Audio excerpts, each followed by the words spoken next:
ಮಂಡ್ಯ ಜಿಲ್ಲೆ ಮೈಸೂರಿನಿಂದ ಪೂರ್ವಘಟ್ಟಗಳ ಅಂಚಿಗೆ ದೊಡ್ಡ ಪ್ರಸ್ಥಭೂಮಿಯ ಭಾಗವಾಗಿದೆ. ಪುರಾಣಗಳಲ್ಲಿ ಮಂಡ್ಯವು ವೇದಾರಣ್ಯ ಎಂದು ಮತ್ತು ಕೃತಯುಗದಲ್ಲಿ ವಿಷ್ಣುಪುರ ಎಂದು ತಿಳಿಯಲ್ಪಟ್ಟಿದೆ ಎಂದು ಹೇಳಲಾಗುತ್ತದೆ.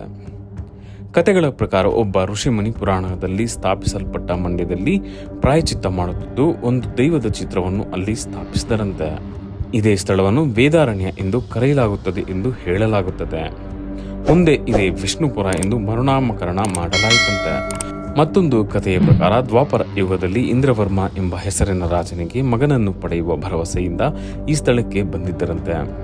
ಇಲ್ಲಿಗೆ ಬಂದ ಮೇಲೆ ಅವರ ಸಮಸ್ಯೆ ಪರಿಹಾರವಾಯಿತು ಮತ್ತು ಅವನ ಮಗ ಸೋಮವರ್ಮ ಕೋಟೆಯನ್ನು ಮತ್ತು ಅಗ್ರಹಾರವನ್ನು ಈ ಸ್ಥಳದಲ್ಲಿ ನಿರ್ಮಿಸಿ ಅದನ್ನು ಮಾಂಡೇಮು ಎಂದು ಹೆಸರಿಸಿದರಂತೆ. ಪುರಾತನ ದಿನಗಳಲ್ಲಿ ಮಂಡವ್ಯ ಎಂದು ಕರೆಯಲ್ಪಡುವ ಶ್ರೇಷ್ಠ ಮತ್ತು ಜನಪ್ರಿಯ ಋಷಿ ತಪಸ್ಸು ಮಾಡುವ ಪ್ರದೇಶದಲ್ಲಿ ವಾಸಿಸುತ್ತಿದ್ದನೆಂದು ಹೇಳಲಾಗುತ್ತದೆ ಮತ್ತು ಈ ಸ್ಥಳವನ್ನು ಮುಂದೆ ಮಂಡ್ಯ ಎಂದು ಹೆಸರಿಸಲಾಯಿತು ಎಂದು ಹೇಳಲಾಗುತ್ತದೆ.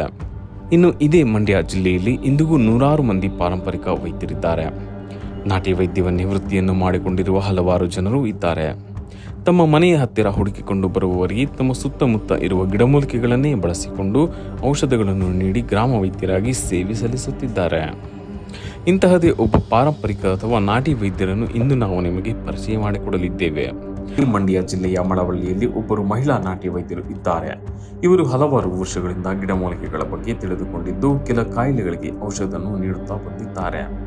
ಇವರು ಮಹಿಳಾ ಆರೋಗ್ಯ ವಿಚಾರದಲ್ಲಿ ಹೆಚ್ಚಿನ ಕಾಳಜಿ ಹೊಂದಿದ್ದಾರೆ.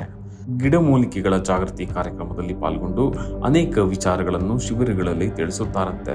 ಪ್ರತಿಯೊಂದು ಕಾಯಿಲೆಗೂ ಆಸ್ಪತ್ರೆಗೆ ಹೋಗುವ ಅವಶ್ಯಕತೆ ಇಲ್ಲ.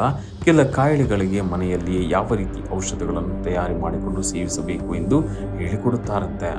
ಇದರೊಂದಿಗೆ ಕಾಯಿಲೆಗಳಿಗೆ ತಾವೇ ಖುದ್ದಾಗಿ ಔಷಧಗಳನ್ನು ತಯಾರು ಮಾಡುತ್ತಾರಂತೆ. ಈ ಔಷಧಗಳು ಆಹಾರದಲ್ಲಿ ಉಪ್ಪಿನಕಾಯಿ ಅಥವಾ ಚಟ್ನಿ ಪುಡಿಯಂತೆ ಇರುತ್ತವೆಯಂತೆ. ಅಂದರೆ ಇವುಗಳನ್ನು ವಿಶೇಷವಾಗಿ ಔಷಧಗಳು ಎಂದು ಅನಿಸುವುದೇ ಇಲ್ಲವಂತೆ. ಕಾರಣ ಇವು ನಾವು ಪ್ರತಿನಿತ್ಯ ಸೇವಿಸುವ ಆಹಾರಗಳೇ ಆಗಿರುತ್ತವೆಯಂತೆ. ಇವರು ಸಹ ಗುರು ಪರಂಪರೆಯಿಂದ ಪಾರಂಪರಿಕ ವಿದ್ಯೆಯನ್ನು ಕಲಿತಿದ್ದಾರಂತೆ.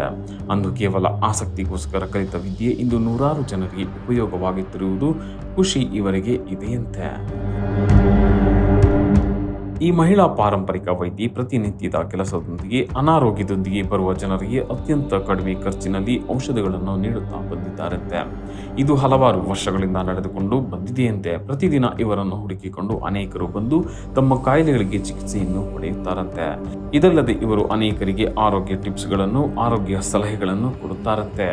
ಇಂತಹ ಮಹಿಳಾ ಪಾರಂಪರಿಕ ವೈದ್ಯೆ ಯಾರು ಎಂಬುದನ್ನು ತಿಳಿದುಕೊಳ್ಳಲು ನಮ್ಮ ಆಯುಷ್ ಟಿವಿ ತಂಡ ಮಂಡ್ಯ ಜಿಲ್ಲೆಯ ಮಳವಳ್ಳಿ ಕಡೆಗೆ ಹೊರಟಿತು.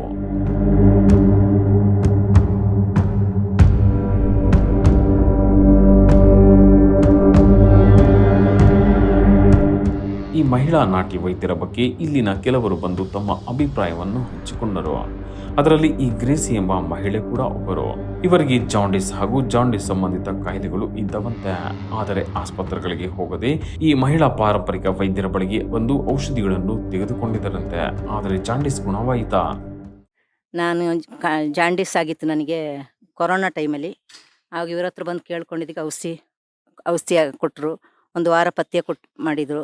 ಮಟನ್ ಇದೆಲ್ಲ ಮಸಾಲೆ ಇದೆಲ್ಲ ತಿನ್ನಬೇಡಿ ಅಂತ ಹೇಳಿದರು. ಆಮೇಲೆ ಇನ್ನಿಬ್ಬರನ್ನ ಕರ್ಕೊಬಂದಿದ್ದೆ ನಾನು. ಆವಾಗಲೇ ಅವ್ರು ಔಷಧಿ ಕೊಡಿಸಿದ್ರು. ಇದೇ ರೀತಿ ಪಕ್ಕದ ರಸ್ತೆಯಲ್ಲಿರುವ ಈ ಮಹಿಳೆ ಹೆಸರು ನಂಜಾಮಣಿ. ಇವರ ಮಗಳ ಪ್ರಾಣವನ್ನು ಈ ಪಾರಂಪರಿಕ ವೈದ್ಯೆ ಕಾಪಾಡಿದ್ದಾರಂತೆ. ಹಾಗಂತ ಹೇಳುತ್ತಿದ್ದಾರೆ ಈ ಮಹಿಳೆ. ಹಾಗಾದರೆ ಈ ನಂಜಾಮಣಿಯ ಮಗಳಿಗೆ ಏನಾಯಿತು? ಗುಣವಾಗಿದ್ದಾದರೂ ಹೇಗೆ? ಕೇಳೋಣ ಬನ್ನಿ. ನನ್ನ ಮಗಳಿಗೆ ಜಾಂಡೀಸ್ ಆಗಿತ್ತು. ಅದು ತುಂಬಾ ಮೀರೋಗ್ಬಿಟ್ಟಿತ್ತು. ಹಾಸ್ಪಿಟ್ಲಲ್ಲಿ ತೋರಿಸ್ಕೊಂಡು ಬಂದಿದ್ದು. ಅಂದರೆ ಅಲ್ಲಿ ವಾಸಿ ಆಗಲೇ ಇಲ್ಲ. ಮಧ್ಯದಲ್ಲಿ ಮಂಗಳಮ್ಮ ಅವ್ರು ಔಷಧಿ ಕೊಡ್ತಾರೆ ಅಂತ ಹೇಳಿದ್ರು. ಬಂದು ಇಲ್ಲಿ ಔಷಧಿ ಕೊಡಿಸಿ ಒಂದು 3 ದಿನದಲ್ಲಿ ಸ್ವಲ್ಪ ಕಂಟ್ರೋಲ್ ಬಂತು. ಮತ್ತೆ ಇನ್ನು 5 ದಿನಕ್ಕೆ ಔಷಧಿ ಕೊಟ್ಟರು. ಹಂಗೆ ಒಂದು 15 ದಿನ ಪಥ್ಯದಲ್ಲಿ ಇರಿಸಿದ್ರು. ಮೂಲಂಗಿ ಸೊಪ್ಪು ಮತ್ತು ಜೀರಿಗೆ ನೀರು, ಮಜ್ಜಿಗೆಯನ್ನು, ಹಣ್ಣುಗಳಿಗೆ ಏನೂ ಕೊಟ್ಟಿರಲಿಲ್ಲ. ಬಿಸ್ಕೆಟು, ಎಣ್ಣೆ ತಿಂಡಿ ಅಂತೂ ಏನು ಕೊಟ್ಟೇ ಇರಲಿಲ್ಲ. ಅಂತೂ ವಾಸಿ ಆಯಿತು ದೊಡ್ಡವಳಿಗೆ. ಇನ್ನು ಹಲವು ವರ್ಷಗಳಿಂದ ಈ ಮಹಿಳಾ ನಾಟಿ ವೈದ್ಯ ಮಾಡುತ್ತಿದ್ದ ಚಿಕಿತ್ಸೆಗಳನ್ನು, ಔಷಧಿಗಳನ್ನು ಮತ್ತು ಗಿಡಮೂಲಿಕೆಗಳ ಬಗ್ಗೆ ಇವರಿಗಿರುವ ಜ್ಞಾನವನ್ನು ಗಮನಿಸುತ್ತಾ ಬಂದಿರುವ ಈ ಮುಕ್ಕಣ್ಣ ಎಂಬುವರು ಸಹ ತಮ್ಮ ಅಭಿಪ್ರಾಯವನ್ನು ಹಂಚಿಕೊಂಡಿದ್ದಾರೆ. ನಮ್ಮ ಸದಸ್ಯರಾದಂಥ ಮಂಗಳರಾಜ್ ಅವರು ಕೂಡ ಈ ಪಾರಂಪರಿಕ ವೈದ್ಯನ ತಿಳಿಸ್ಕೊಟ್ಟಾಗ ಆಗ ನಾವು ಪ್ರತಿ ಮೀಟಿಂಗ್ನಲ್ಲೂ ನಾವು ಒಂದು 2ನೇ ಶನಿವಾರ ಒಂದು ಮೀಟಿಂಗ್ ಮಾಡ್ತಾಯಿರ್ತೀವಿ. ಆಗ ನಮ್ಮಲ್ಲಿ ಬರ್ತಕ್ಕಂಥ ಎಲ್ಲರಿಗೂ ಕೂಡ ಒಂದೊಂದು ವಿಚಾರವಾಗಿ ಒಂದೊಂದು ಸೊಪ್ಪಿನ ಬಗ್ಗೆ ತಂದು ಅದನ್ನು ವಿಚಾರಣೆ ಅಂತ ಇದೆ ಅವರು ಎಲ್ರಿಗೂ ತಿಳಿಸ್ಕೊಡ್ತಾರೆ. ನಿಮ್ಗೆ ಏನೇ ಸಮಸ್ಯೆ ಇದ್ದರೆ ನೀವು ಹಾಸ್ಪಿಟ್ಲಿಗೆ ಹೋಗ್ದೇ ನೀವೇ ತಯಾರು ಮಾಡಿಕೊಂಡು ನೀವು ಔಷಧಿನ ಮಾಡಿಕೊಂಡು ನೀವು ರೋಗನ ನಿವಾರಣೆ ಮಾಡ್ಕೊಳ್ಳಿ ಅಂತ ಇವರು ಸುಮಾರು ನಮ್ಮ ಕಾರ್ಯಕ್ರಮಗಳಲ್ಲೆಲ್ಲ ನಡೆಸ್ಕೊಟ್ಟವ್ರೆ. ಈ ರೀತಿಯಾಗಿ ಇವರು ತಮ್ಮ ಮನೆಯ ಸುತ್ತಮುತ್ತ ಬೆಳೆಸಿದಂತಹ ಗಿಡಮೂಲಿಕೆ ಹಾಗೂ ಇನ್ನಿತರ ಔಷಧಿಗಳ ಮೂಲಕ ಇಂದು ಸುತ್ತಮುತ್ತಲಿನ ಗ್ರಾಮಗಳಲ್ಲಿ ಪಾರಂಪರಿಕ ಅಥವಾ ನಾಟಿ ಚಿಕಿತ್ಸೆಗೆ ಹೆಸರುವಾಸಿಯಾಗಿದ್ದಾರೆ. ಇವರು ಒಂದಲ್ಲ ಒಂದು ಗಿಡಮೂಲಿಕೆಗಳ ಬಗ್ಗೆ ತಿಳಿದುಕೊಳ್ಳುತ್ತಿರುತ್ತಾರೆ ಮತ್ತು ಪ್ರಯೋಗಗಳನ್ನು ಮಾಡುತ್ತಲೇ ಇರುತ್ತಾರಂತೆ. ಇದರೊಂದಿಗೆ ಔಷಧಿಗಳನ್ನು ತಯಾರು ಮಾಡುವ ಕೆಲಸದಲ್ಲಿ ಪ್ರತಿನಿತ್ಯ ತೊಡಗಿರುತ್ತಾರೆ. ಈ ಮಹಿಳಾ ಪಾರಂಪರಿಕ ವೈದ್ಯ ಮುಖ್ಯವಾಗಿ ಜಾಂಡಿಸ್, ಹೊಟ್ಟೆಗೆ ಮದ್ದು, ಅರ್ಧ ತಲೆನೋವು, ಬಿಳಿಮುಟ್ಟಿನ ತೊಂದರೆ, ಹುಳುಕಲ್ಲು, ಮಧುಮೇಹ ಹಾಗೂ ಸಣ್ಣ ಪುಟ್ಟ ಕಾಯಿಲೆಗಳಿಗೆ ಚಿಕಿತ್ಸೆ ಮತ್ತು ಔಷಧಗಳನ್ನು ನೀಡುತ್ತಾರಂತೆ. ಗ್ರಾಮಗಳಲ್ಲಿ ಈ ರೀತಿಯಾಗಿ ಮಹಿಳಾ ಪಾರಂಪರಿಕ ವೈದ್ಯರು ಇರುವುದರಿಂದ ಗ್ರಾಮದ ಸುತ್ತಮುತ್ತಲಿನ ಅನೇಕರಿಗೆ ಆರೋಗ್ಯವನ್ನು ಕಡಿಮೆ ಖರ್ಚಿನಲ್ಲಿ ಕಾಪಾಡಬಹುದು, ಮಹಿಳೆಯರ ಆರೋಗ್ಯವನ್ನು ಉತ್ತಮವಾಗಿಸಬಹುದು. ಹಾಗಾದರೆ ಇಲ್ಲಿಯವರೆಗೂ ನಾವು ಹೇಳುತ್ತಾ ಬಂದಿರುವ ಈ ಪಾರಂಪರಿಕ ವೈದ್ಯರು ಯಾರು ಗೊತ್ತಾ?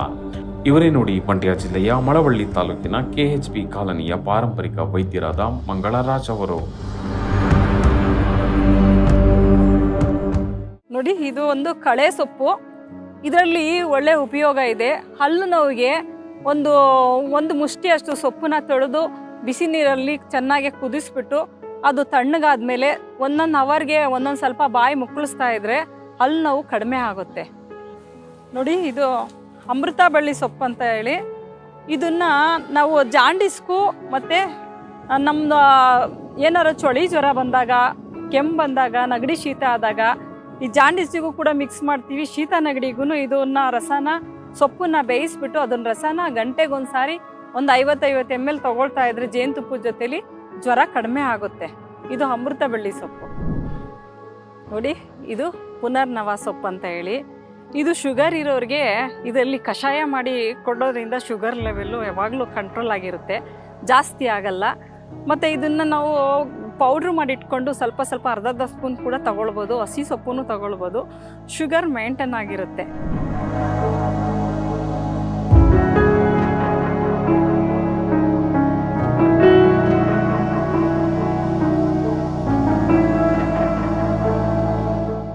ಇದು ಜಾಗಡಿ ಬಳ್ಳಿ ಅಂತ ಹೇಳಿ, ಇದು ಮಹಿಳೆಯರಿಗೆ ಹೆಚ್ಚು ಉಪಯೋಗ ಆಗುತ್ತದೆ.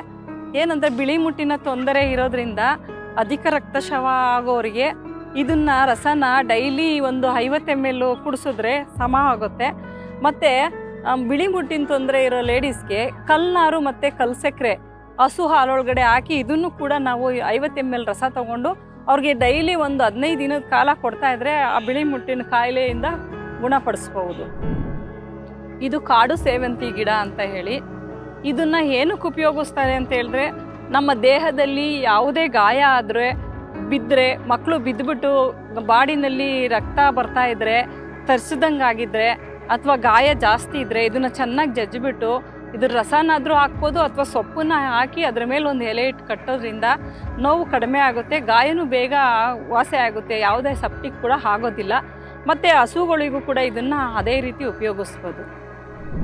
ಇದು ನಗ್ಗಲಕುಡಿ ಸೊಪ್ಪು ಅಂತೇಳಿ ನಮ್ಮ ಹಳ್ಳಿ ಜನರಿಗೆ ಸಾಮಾನ್ಯ ಗೊತ್ತು. ಇದರಲ್ಲಿ ಸಾಂಬಾರು ಕೂಡ ಮಾಡ್ತಾರೆ. ಹಾಗೆ ಇದರ ಔಷಧೀಯ ಗುಣಗಳು ಏನಂತ ಹೇಳಿದ್ರೆ, ನಮ್ಮ ಕಿಡ್ನಿನಲ್ಲಿ ಸ್ಟೋನ್ ಆಗಿದ್ದರೆ, ಅಂದರೆ ನಮ್ಮ ಕಿಡ್ನಿನಲ್ಲಿ ಸ್ಟೋನು 1 mg 2 mg 3 mg ಆಗಿದ್ದರೆ, ನೋಡಿ ಇಲ್ಲೊಂದು ಮುಳ್ಳು ಕಾಣ್ತಾ ಇದೆ, ಇದಕ್ಕೆ ಆನೆ ಮುಳ್ಳು ಅಂತಲೂ ಹೇಳ್ತಾರೆ. ಈ ಮುಳ್ಳುಗಳನ್ನೆಲ್ಲ ನಾವು ತಗೊಂಡೋಗಿ ನೀಟಾಗಿ ತೊಳೆದು ಒಣಗಿಸ್ಬಿಟ್ಟು ಪುಡಿ ಮಾಡಿ ಪೌಡ್ರನ್ನು ಡೈಲಿ 5 ಗ್ರಾಮ್ ಅಷ್ಟು ನೀರೊಳಗಡೆ 100 ml ನೀರಲ್ಲಿ ಕುದಿಸಿ 50 ml ಆದ ನಂತರ ಅದನ್ನು ಡೈಲಿ 15 ದಿನ ತಗೊಳ್ತಾ ಬಂದರೆ ಕಿಡ್ನಿ ಕಲ್ಲು ಕರಗುತ್ತೆ. ಹಾಗೇ ಅದರಿಂದ ಯಾವುದೇ ಸೈಡ್ ಎಫೆಕ್ಟ್ಸ್ ಇಲ್ಲ. ನಾನು ಈಗಾಗಲೇ ತುಂಬ ಜನಕ್ಕೆ ಪ್ರಯೋಗ ಮಾಡಿದ್ದೀನಿ, ಒಳ್ಳೆ ರಿಸಲ್ಟ್ ಬಂದಿದೆ. ನನಗೂ ಕೂಡ ಆಗಿತ್ತು, ನಾನು ಇದನ್ನೇ ಮಾಡ್ಕೊಂಡಿದ್ದೀನಿ. ಇದಕ್ಕೆ ಕಿರುನಲ್ಲಿ ಅಂತಾರೆ, ಮತ್ತು ಹಾಗೆ ನೆಲನಲ್ಲಿ ಅಂತಾರೆ, 2 ಹೆಸರು ಇದೆ. ಎಲೆಯಲ್ಲಿ ಒಂದೊಂದು ಎಲೆಯಲ್ಲೂ ಕೂಡ ಒಂದೊಂದು ಬೀಜ ಇದೆ. ಈ ಬೀಜಗಳೆಲ್ಲ ನೋಡಿ ಹೀಗೆ ಬರುತ್ತೆ. ಇದರಲ್ಲಿ 2 ಕಲರ್ ಇದೆ, ಒಂದು ರೆಡ್ ಕಲರ್ ಇದೆ. ಅದಕ್ಕಿಂತ ಇದು ತುಂಬ ಆರೋಗ್ಯಕರವಾದದ್ದು. ಇದು ನಮಗೆ ಜಾಂಡೀಸ್ ಔಷಧಿ ಎಲ್ಲೂ ಸಿಗಲಿಲ್ಲ ಅಂದರೆ ನಾವು ಫೋನಲ್ಲಿ ಇದನ್ನು ವಾಟ್ಸಪ್ ಮಾಡಿ ಕಳಿಸ್ತೀವಿ, ಈ ಸೊಪ್ಪಿದ್ರೆ ಹುಡುಕಿ ಅಂತೇಳಿ. ಈ ಸೊಪ್ಪಿದ್ರೂ ಕೂಡ ಅವರು ಈ ಸೊಪ್ಪನ್ನು ತೊಗೊಂಡು ಬಂದು ನೀಟಾಗಿ ಉಪ್ಪು ನೀರಲ್ಲಿ ನೆನೆಸಿ ತೊಳೆಸ್ಬಿಟ್ಟು ಡೈಲಿ 50 ml ಇದರದ್ದು ರಸ ತೊಗೊಂಡು ಕುಡಿತಾ ಬಂದರೆ ಒಂದು 8-10 ದಿನದಲ್ಲಿ ಎಂಥ ಜಾಂಡೀಸ್ ಇದ್ರೂ ಕೂಡ ಕಡಿಮೆ ಆಗುತ್ತೆ. ಮತ್ತು ಲಿವರ್ದು ಪ್ರಾಬ್ಲಮ್ ಇದ್ದರೆ ಲಿವರು ಕ್ಲೀನ್ ಆಗುತ್ತೆ. ಮತ್ತು ಪಿತ್ತ ಬಾಡಿಲಿ ಜಾಸ್ತಿ ಆದರೆ ಪಿತ್ತ ಕೂಡ ಶಮನವಾಗುತ್ತೆ. ಈ 3 ಗುಣಗಳನ್ನು ಇದೊಂದೇ ಸೊಪ್ಪಲ್ಲಿ ಹೊಂದಿದೆ. ನಮಸ್ಕಾರ, ನನ್ನ ಹೆಸರು ಮಂಗಳರಾಜು ಅಂತ. ನಾನು ಮಳವಳ್ಳಿ NES ಬಡಾವಣೆಯಲ್ಲಿ ಇದ್ದೀನಿ, ಮಂಡ್ಯ ಜಿಲ್ಲೆ ಮಳವಳ್ಳಿ ತಾಲೂಕಿನಲ್ಲಿ. ನಾನು ಸುಮಾರು 10 ವರ್ಷದಿಂದನೂ ಇರುವಾಗಿಂದನೂ ಕೂಡ ನಾನು ಈ ಔಷಧಿನ ಕೊಡ್ತಾ ಬಂದಿದ್ದೀನಿ. ಇದುವರೆಗೂ ಯಾರಿಗೂ ಕೂಡ ಯಾವುದೇ ಪ್ರಾಬ್ಲಮ್ ಆಗಿಲ್ಲ, ಸೈಡ್ ಎಫೆಕ್ಟ್ ಇಲ್ಲ. ಎಷ್ಟು ಸೀರಿಯಸ್ ಆಗಿರೋರೆಲ್ಲ ಬರ್ತಾರೆ, ತುಂಬ ಕಾಯಿಲೆಗಳು ಜಾಸ್ತಿ ಆಗಿರೋರೆಲ್ಲ ಬರ್ತಾರೆ. ಜಾಂಡೀಸು, ಮದ್ದಿಡು, ಹರೆ ತಲೆನೋವು ಮತ್ತು ಇನ್ನೂ ಬೇರೆ ಬೇರೆ ಸ್ತ್ರೀಯರದು ಪ್ರಾಬ್ಲಮ್ಸ್ಗಳಿಗೆಲ್ಲ ಬರ್ತಾರೆ. ಯಾರಿಗೂ ನಾನು ಹಂಗೆ ಕಳಿಸಿಲ್ಲ. ನಾನೇ ಖುದ್ದಾಗಿ ಎಲ್ಲ ಗಿಡಮೂಲಿಕೆಗಳನ್ನು ಗದ್ದೆಗಳ ಹತ್ರ, ತೋಟಗಳ ಹತ್ರ ಎಲ್ಲ ಹುಡುಕಿ ತಗೊಂಡು ಬಂದು ನಾನೇ ಈ ರೀತಿ ಪೌಡ್ರುಗಳನ್ನು ತಯಾರಿಸಿ ಜನಗಳಿಗೆ ಕೊಡ್ತಾ ಇದ್ದೀನಿ. ಇದುವರೆಗೂ ಯಾವುದೇ ಫೀಸ್ ತೊಗೊಂಡಿಲ್ಲ. ಬಟ್ ಹೊರಗಡೆಯಿಂದ ನಾವು ಗಂಧಕಿ ಅಂಗಡಿಲಿ ತರೋದಕ್ಕೆ ಮಾತ್ರ ಫೀಸ್ ಮಾಡ್ತೀವಿ. ನಾನೇ ತಯಾರಿಸೋವಂಥ ಔಷಧಿಗಳನ್ನೆಲ್ಲ ನಾನು ಫ್ರೀಯಾಗಿ ಕೊಡ್ತಾ ಬರ್ತಿದ್ದೀನಿ. ತುಂಬ ಅಡ್ಮೆಂಟ್ ಆಗಿರೋವಂಥವ್ರನ್ನೂ ಕೂಡ ಸೀರಿಯಸ್ ಆಗಿರೋದ್ರೆ ಅವ್ರಿಗೆ ತಗೊಬಂದು ಮನೇಲಿ ಮಲಗಿಸ್ಬಿಡ್ತಾರೆ ಹುಷಾರಿಲ್ಲ ಅಂತ. ಅವ್ರಿಗೆ ತುಂಬ ಜಾಂಡೀಸ್ ಆಗಿ ಮೀರೋಗ್ಬಿಟ್ಟಿರುತ್ತೆ. ಸುಮಾರು ಒಂದು 60-70 ಸಾವಿರ ದುಡ್ಡು ಖರ್ಚು ಮಾಡಿರ್ತಾರೆ. ನಾನು ಕೇವಲ ಏನೂ ಇಲ್ಲದೆ ನನ್ನ ಟ್ರೀಟ್ಮೆಂಟಿಂದ ಅವ್ರಿಗೆ ಗುಣಮುಖ ಮಾಡಿ ಕಳಿಸ್ತಾ ಇದ್ದೀನಿ. ಮತ್ತು ಮದ್ದು ನಿಮಗೆ ಗೊತ್ತು, ಮದ್ದು ಹಾಕಿದರೆ ಎಂಥ ಪ್ರಾಬ್ಲಮ್ ಆಗುತ್ತೆ, ಬದುಕೋದೇ ಇಲ್ಲ. ಅದನ್ನು ನೋಡ್ಕೊಳ್ಳಿಲ್ಲ ಅಂದರೆ ಬದುಕೋದೇ ಇಲ್ಲ ಮದ್ದು ಹಾಕಿರೋರಿಗೆ. ಅದು ಮದ್ದು ಹಾಕಲ್ಲ, ಬಟ್ ಮನೆಯಲ್ಲೇ ಮದ್ದು ಆಗುತ್ತೆ. ಹಲ್ಲಿಯಿಂದ ಇರ್ಬೋದು, ಜಿರ್ಲೆಯಿಂದ ಇರ್ಬೋದು, ಇಲಿಯಿಂದ ಇರ್ಬೋದು. ನಾವು ತಿನ್ನೋ ಅಂಥ ಊಟದಿಂದ ಕೂಡ ಫುಡ್ ಪಾಯ್ಸನ್ ಆಗಿ ಮದ್ದಾಗುತ್ತೆ. ಆ ಮದ್ದುಗೂ ಕೂಡ ನಾನೇ ಔಷಧಿ ತಯಾರಿಸ್ತೀನಿ. ಅದನ್ನು ಕೇವಲ 9 ತಿಂಗಳಲ್ಲಿ ನೋಡಿಕೊಂಡ್ರೆ ಅವ್ರಿಗೆ ಬದುಕ್ತಾರೆ. ಜಾಸ್ತಿ ಮೀರೋಗ್ಬಿಟ್ರೆ 10-11 ತಿಂಗಳಾದರೆ ನಾವು ಕೂಡ ಏನೂ ಮಾಡಲಿಕ್ಕಾಗಲ್ಲ, ಡಾಕ್ಟ್ರು ಏನೂ ಮಾಡಲಿಕ್ಕಾಗಲ್ಲ. ಅದಕ್ಕೂ ಕೂಡ ನಾನೇ ಮನೆಯಲ್ಲಿ ಔಷಧಿ ತಯಾರಿಸಿ ಕೊಡ್ತಾ ಇದ್ದೀನಿ. ಇದುವರೆಗೂ ಎಲ್ಲ ಸಕ್ಸಸ್ ಆಗಿದೆ. ಮತ್ತು ಸ್ತ್ರೀಯರದು ಪ್ರಾಬ್ಲಮ್, ಮುಟ್ಟಿನ ಪ್ರಾಬ್ಲಮ್ಮು, ರಕ್ತಶವ ಇರ್ಬೋದು, ಮತ್ತು ಹಲ್ಲು ನೋವು ಇರ್ಬೋದು, ಪ್ರತಿಯೊಂದಕ್ಕೂ ಕೂಡ ನಾನು ಔಷಧಿನ ಕೊಡ್ತಾ ಇದ್ದೀನಿ, ನಾನೇ ಮಾಡ್ತಾ ಇದ್ದೀನಿ. ನಮ್ಮ ಮಗ ಆಯುರ್ವೇದ ಡಾಕ್ಟ್ರು, ಆದರೂ ಅವ್ರದ್ದು ಯಾವುದೇ ಹೆಲ್ಪು ಸಜೆಷನ್ ಏನೂ ತೊಗೊಂಡಿಲ್ಲ. ನಾನು ಹೇಗೆ ಚಿಕ್ಕದ್ರಿಂದ ಪಾರಂಪರಿಕವಾಗಿ ನಾನು ರೂಢಿ ಮಾಡ್ಕೊಂಡು ಬಂದಿದ್ದೀನಿ, ಅದೇ ಪ್ರಕಾರ ನಾನು ಮಾಡ್ಕೊಂಡು ಹೋಗ್ತಾ ಇದ್ದೀನಿ. ನನಗೆ ಸರ್ಕಾರ ಗುರುತಿಸ್ಬಿಟ್ಟು ಪಾರಂಪರಿಕ ನಾಟಿ ವೈದ್ಯರು ಅಂತ ಹೇಳಿ ನನ್ನನ್ನು ಒಂದು ಸದಸ್ಯತ್ವ ಮಾಡಿಕೊಂಡು ನನಗೂ ಒಂದು ID ಕಾರ್ಡ್ ಕೊಟ್ಟು ಗುರುತಿಸ್ಕೊಳ್ಳೋ ಥರ ಮಾಡಿದ್ದಾರೆ. ಈಗ ನಾನು ಅದರಲ್ಲಿ ಎಲ್ಲ ಮುಂದುವರಿತಾ ಇದ್ದೀವಿ. ನಮ್ಮದೇ ಆದ ಪಾರಂಪರಿಕ ನಾಟಿ ವೈದ್ಯರದು ಒಂದು ತಂಡ ಇದೆ. ನಾವು ಪ್ರತಿ ಸಾರಿ ಮೀಟಿಂಗ್ ಹೋಗ್ತೀವಿ, ಹೊಸ ಔಷಧಿಗಳ ಬಗ್ಗೆ ಚರ್ಚೆ ಮಾಡ್ತೀವಿ, ಕಾಡಿಗೆ ಹೋಗ್ತೀವಿ. ಆದಿಚುಂಚನಗಿರಿನಲ್ಲಿ ನಾವು ಸ್ವಾಮೀಜಿ ಅವ್ರ ಮುಖಾಂತರ ಕಾಡೊಳಗಡೆ ಹೋಗಿ ಒಳ್ಳೊಳ್ಳೆ ಔಷಧಿಗಳನ್ನು ಅವ್ರಿಗೂ ಕೂಡ ಇಂಟ್ರೊಡ್ಯೂಸ್ ಮಾಡಿ ನಾವು ಕೂಡ ತೊಗೊಂಡು ಬರ್ತೀವಿ. ಈಗ ನಮಗೆ ಅವರು ಒಂದಷ್ಟು ಜಾಗ ಕೊಡ್ತೀವಿ ಅಂತ ಹೇಳಿದ್ದಾರೆ ಔಷಧಿಗಳನ್ನ ಬೆಳೆಯೋದಕ್ಕೆ. ನಮಗೆಲ್ರಿಗೂ ಅನುಕೂಲ ಆಗೋದೊಂದು ವ್ಯವಸ್ಥೆ ಮಾಡಿದ್ದಾರೆ. ನಮಗೆ ತುಂಬ ಖುಷಿ ಆಗ್ತಾ ಇದೆ. ಹಾಗಾಗಿ ಈಗ ನೋಡಿ, ನಾನು ಈ ಔಷಧಿಗಳ ಬಗ್ಗೆ ಮಾಹಿತಿ ಕೊಡ್ತಾ ಹೋಗ್ತೀನಿ. ಏನು ಅಂತ ಹೇಳಿದ್ರೆ, ಇದು ಅಮೃತ ಬಳ್ಳಿದು ಕಾಂಡ. ಇದು ಕಾಂಡನ ಒಣಗಿಸ್ಬಿಟ್ಟು ಇದು ಕುಟ್ಟಬೇಕು. ನಾವು ಯಾವುದೇ ಮಿಕ್ಸಿಲಿ ಹಾಕಬಾರ್ದು, ಕರೆಂಟಲ್ಲಿ ಕೈಯಿಂದ, ಹಾರೆಯಿಂದ, ಒನಕೆಯಿಂದ ಕುಟ್ಟಿ ಪೌಡ್ರ್ ಮಾಡಿ, ಈ ಪೌಡ್ರನ್ನ ತುಂಬ ಸಣ್ಣ ಮಕ್ಕಳಿಗೆ ಜ್ವರ ಬಂದಾಗ ಜೇನುತುಪ್ಪದ ಜೊತೆ ಸ್ವಲ್ಪ 1 ಗ್ರಾಮ್ ಅಷ್ಟು ಹಾಕಿ ಮಿಕ್ಸ್ ಮಾಡಿ ಅವ್ರಿಗೆ ಒಂದು 3 ಟೈಮ್ 2 ಟೈಮ್ ಕೊಡ್ತಾ ಬಂದರೆ ಕಫ, ಜ್ವರ ಎಲ್ಲ ಕಡಿಮೆ ಆಗುತ್ತೆ. ದೊಡ್ಡವರು ಕೂಡ ಅದೇ ಇದನ್ನು ಕಷಾಯ ಮಾಡಿ ಒಂದು 50 ml ಕುಡಿತಾ ಬಂದರೆ ಅವರಿಗೂ ಕೂಡ ಜ್ವರ ಇರ್ಬೋದು, ಕೆಮ್ಮಿರ್ಬೋದು, ಶೀತ ಇರ್ಬೋದು ಎಲ್ಲ ಕಡಿಮೆ ಆಗುತ್ತೆ. ಇದು ಅಮೃತ ಬಳ್ಳಿದು ಕಾಂಡ. ಇದು